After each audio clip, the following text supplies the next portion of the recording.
এই মোবাইল আমার নাম জানে কিভাবে? আমি তো অবাক হচ্ছি মোবাইলের কথা শুনে।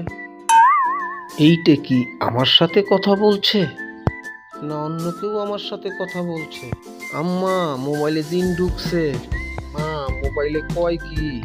ভয় পাস না বাবা, এইটা এআই। ভয় পাস না। কাল তুমি বাজারে যাইবে। ও মা, এইটা দিয়ে আমার ভবিষ্যৎ বইলা দিতেছে। এই রুম তো আগে কখনো ছিল না। ও মা, আপনি কেমনে জানলেন যে এইটা এআই? আমারে একটু কন না। তুমি তোমার ছেলে মেয়েদেরকে ডাক দাও, ওরা এসা বলবে না। আপা, তুমি গুগলে সার্চ দিছো, তাই গুগলে কথা কইতাছে। আপা, এআই সম্পর্কে কিছু জানেন না?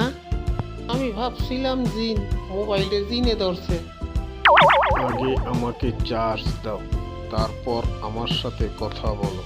আম্মা, কি কইতাছে শুনতাছো? খাইতে চাইতেছে। আগে ওদের চার্জ দাও মা। ব্যাটারি লো, আগে আমাকে চার্জ দাও। খাইতে তো দিতেই হইব, তুমি জেন না হও। মোবাইল তো নাও, চার্জ নাও। এই না হয় এআইয়ের যুগ। চ্যানেলটি সাবস্ক্রাইব করো এবং একটি লাইক দাও।